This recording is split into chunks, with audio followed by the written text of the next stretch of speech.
Vamos a platicar un poco de historia, pero de historia bien fundamentada, bien sustentada, bien investigada, con un libro que seguramente causará polémica por todo lo que representa, por todo lo que habla, por la historia de uno de los partidos políticos que hoy, este fin de semana, está viviendo, pues sí, una transformación a su interior. Me refiero al Partido Revolucionario Institucional, el tricolor. Me da mucho gusto poder saludar en el estudio al doctor Romeo Flores. Él es historiador y analista político, para que nos hable del tema y del libro México, de la Revolución Social a la Revolución Neoliberal. Doctor, ¿cómo le va? Muy buenos días. Muy buenos días, mucho gusto saludarte. Oiga, pues ya platicando con usted ahorita en el corte comercial, está muy interesante todo lo que trae este libro de color azul. Si el PRI es si tricolor, significara algo. Si significa, ¿por qué? A ver, cuénteme primero, ¿por qué trae, si habla de la historia de un partido, es el PRI, ¿por qué no utilizó sus colores? Verde o rojo. Ajá. Pues mira, el editor decidió que ese color podría ser más atractivo y yo no quise combatirlo. Pero como las ideologías se han borrado de todos los partidos, pues ya da igual cualquier ideología que sea. No, fíjate que no es obviamente sobre el partido, pero sobre la historia de México. Es este proceso de metamorfosis en la que se involucró México en el siglo XX, que es el paso de lo que es la revolución social, determinado y definido por la Revolución Mexicana, y lo que tenemos ahora, que es la revolución neoliberal.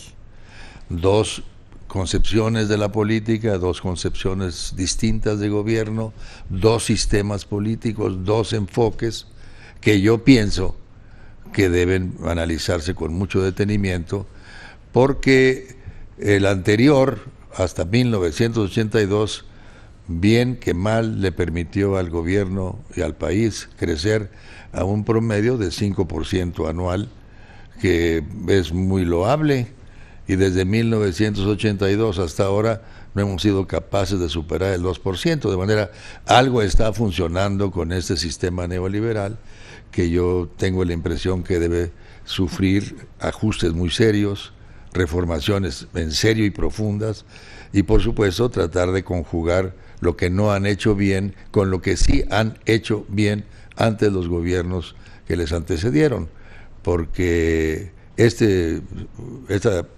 sistema neoliberal simplemente no ha despegado en los niveles de la distribución del ingreso, de la distribución de la riqueza. Los términos de desigualdad han aumentado, la concentración de la riqueza en muy pocos también ha crecido, y la pobreza ha crecido exponencialmente. Apenas hace unos días Volvinic, el sociólogo del Colegio de México, nos estaba diciendo que ya estamos en 100 millones, que si los comparamos con los 12 millones cuando se inicia la Revolución Mexicana, pues entonces éramos 12 millones, pero eran 10 millones de pobres. A ver, pero hábleme entonces, este libro habla de 1910 al 2014, es muy correcto. Amplia la historia de lo que representa, pero en el 1910, cuando en aquel México se encontraba pues muy enfrentado socialmente hablando, con visiones muy complejas, un país que pues se quería incrustar en la orquesta mundial, y tuvo presidentes, tuvo también asesinatos de presidentes, llegó por primera vez un general a la presidencia. ¿Todo esto lo trata el libro? Sí, por supuesto. ¿Y cómo habla de cómo va ese trance? ¿Cómo camina? ¿Cómo llega México, por ejemplo, de 1910 a 1930, cuando hay un golpe de Estado también en ese lapso? ¿Qué es lo que pasa? ¿Ahí qué pasó? ¿Por qué se crea la revolución? ¿Y qué es lo que genera la revolución? Bueno, la revolución es una reacción de la sociedad en contra de un sistema que económicamente había tenido éxitos. ¿Pero termina ayudando la revolución a la sociedad? La revolución definitivamente define los aspectos sociales necesarios para poder distribuir el ingreso y por ello incorporar la movilidad social que necesitaba el país, que no teníamos. Por eso decía yo, éramos 12 millones, pero 10 millones vivían en la pobreza. Ahora somos 120 millones y 100 millones viven en la pobreza. Entonces quiere decir que en términos cuantitativos estamos terriblemente mal, y en términos reales pues estamos tan mal en 1910 como en el 2014. Por eso digo que algo tiene que hacer. Si entonces la revolución se hizo y se reformó la Constitución con el propósito de propiciar esta movilidad social, una distribución del ingreso y reformar la educación, el trabajo, la agricultura, la ganadería, la iglesia y el Estado, su separación, la intervención del Estado. ¿Estados Unidos habla? ¿Influencia de Estados Unidos sobre México? Sí, definitivamente. ¿Qué va a encontrar el lector en este libro? El lector va a ver la metamorfosis del cambio entre lo que era México antes de 1982 y lo que es ahora.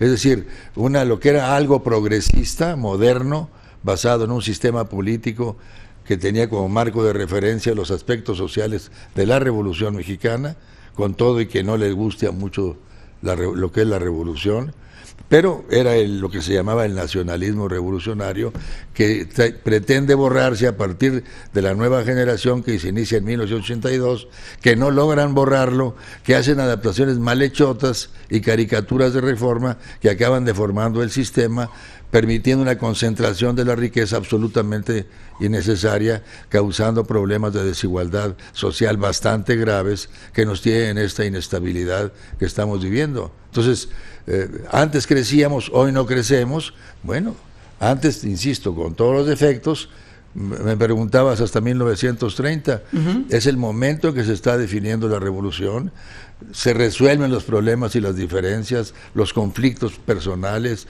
los de ideología, se define la Constitución, empieza la parte de la reconstrucción o la construcción de la revolución, se definen las instituciones, se hace el gobierno con enfoque social de Cárdenas, se da un viraje hacia la derecha con Ávila Camacho y con Miguel Alemán. Pero con Cárdenas pasa lo del petróleo. Se nacionaliza el petróleo. Ahí afianzamos nosotros la independencia económica con base en el petróleo. Por eso, si tú ves la portada, están enfrentados Cárdenas y Peña Nieto. Exacto. Porque uno la nacionaliza y otro la privatiza. Ah, mire, claro que sí. Y en el caso de Luis Echeverría y Carlos Salinas, pues aquí tienes la definición última del nacionalismo revolucionario con exactamente el adalid del neoliberalismo. Entonces, de eso se trata el libro. Es esta visión panorámica, casi gobierno por gobierno. Habla del desarrollo estabilizador, esa época de los años 60 que México pues llega a colocarse de buena manera en el mundo y ser atractivo para el planeta, para las inversiones y pues ser un país importante, ¿no? A nivel mundial. Por supuesto, estábamos creciendo a promedios de 6-7% anual, como está creciendo China ahora.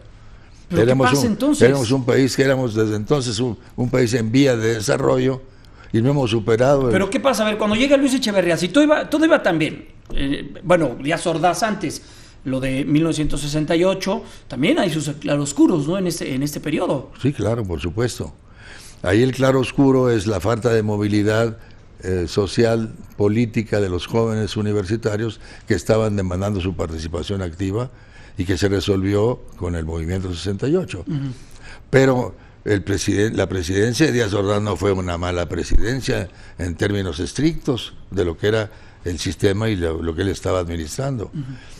Con Echeverría se agudiza en extremo el nacionalismo revolucionario, pero hay una crisis financiera ya muy fuerte que no corresponde solo a Echeverría, es mundial. Ay, pero México también se endeuda brutalmente, ¿no? Pues bueno, 19,000 millones, ¿cuál es la deuda que tenemos ahora? No tengo el dato, pero sí debe ser mucho mayor a 19 pero millones. Pero infinitamente mayor. Y nadie decimos que ahora ya estamos endeudadísimos.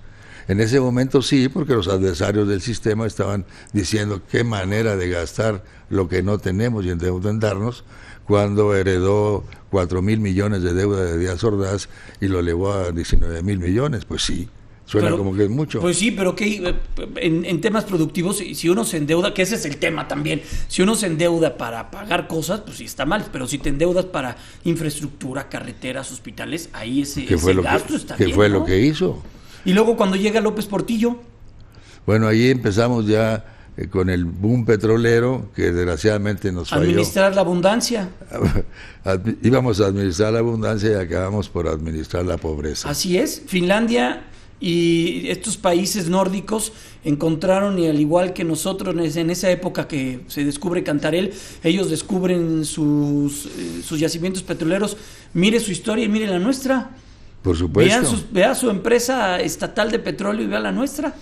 Bueno, mira, hace 30 años Dubái como país, Singapur, Corea del Sur prácticamente no existían, y nosotros tenemos la misma cantidad de petróleo, la misma bonanza, y sin embargo no crecimos. Oiga, y cuando llega Miguel de la Madrid, ahí la sociedad civil alza la mano, ¿no? Por el movimiento del 85. Sí, dices. un fenómeno natural levanta, además de que mueve las entrañas de la tierra y prácticamente derriba o tumba la Ciudad de México, pues levanta la sociedad en su conjunto y se generan asociaciones importantes, y es el primer acto de la sociedad mexicana en su conjunto en esta era moderna, ¿no? En respuesta a un vacío que estaba creando el gobierno. Cuando debió haber trabajado de inmediato. Sí, que fue rebasado por esta tragedia. Entonces hubo una organización espontánea de la sociedad que permitió enfrentar el sistema, la carencia que teníamos, y resolverlo. Con Carlos Salinas de Gortari, ¿qué pasa? Ahí ya se venden bancos, se vende... Ahí ya se definió lo que es el neoliberalismo, y por supuesto el método que pareciera la privatización de las 1000 y pico de empresas del Estado, y dejamos de tener bancos, seguros, aeropuertos, telefónica, y lo que eran ingresos del gobierno, bien o mal administrados, eran propiedad y equilibraban de alguna manera los ingresos nacionales. Pero ahora no tenemos ni eso. Lo estamos viendo simplemente con el petróleo. Sí, claro. ¿Qué pasó? Vamos a privatizar el petróleo, vamos a abrirlo, vamos a permitir que inviertan, de todas maneras vamos a asegurarnos el Producto Interno del país. ¿Y qué es lo que está pasando? No, me queda claro que dentro de sus argumentos, doctor, el más claro es, a ver, pongamos de 1934, 36 a 1968, 74, crecíamos promedio 5% del Producto Interno Bruto, ¿no? Así es. Y del 82 para acá hemos crecido 2%. Cuando mucho. Ante ese argumento sí no hay mucho que decirle, ¿no? No. Es decir, por eso digo que tenemos que hacer un ajuste en serio de este nuevo sistema, de este enfoque neoliberal. Oye, ¿y cree que va a levantar cejas este libro? ¿Quién lo edita? La Universidad Autónoma de Nuevo León. Ah, mira, interesante. ¿Y cree que vaya a levantar cejas? Pues a algunos no les va a gustar. Habrá otros que estarán, por lo menos, aprendiendo la historia de México del siglo XX, que es otra de las fallas de los jóvenes administradores mexicanos que no conocen la historia de Porque México. Si no conocemos la historia, no conocemos los errores, y si no conocemos los errores, pues no podemos corregirlos. Claro. Oiga, doctor, pues qué interesante. Me hubiera gustado charlar más ampliamente con usted, porque es apasionante hablar de México, de la historia de México y de las visiones de México, porque se vale también debatir, ¿no? Pero con mucho gusto. Vamos a platicar después. Este es un punto de vista, espero que sea aceptado. Ya está en los kioscos, ya está en las librerías. Ya va a estar, la universidad lo está distribuyendo a partir de esta semana, creo, en las principales librerías de México y del país. Perfecto, pues vamos a estar muy al tanto. El doctor Romeo Flores, historiador y analista político mexicano, con este libro, México, de la Revolución Social a la Revolución Neoliberal. Aquí lo tiene, ahí está en pantalla. Y sí, como bien lo comenta, todo su mensaje está encontrado el presidente Lázaro Cárdenas con Enrique Peña Nieto, y sí, en la parte de atrás está el presidente Luis Echeverría de frente a Carlos Salinas de Gortari. Muchas gracias, doctor, que esté muy bien. Al contrario, encantado. Muy buenos días. Te agradezco muchísimo, son muy amables. No, muchas muy gracias. interesante platicar con usted. Vamos a ir a una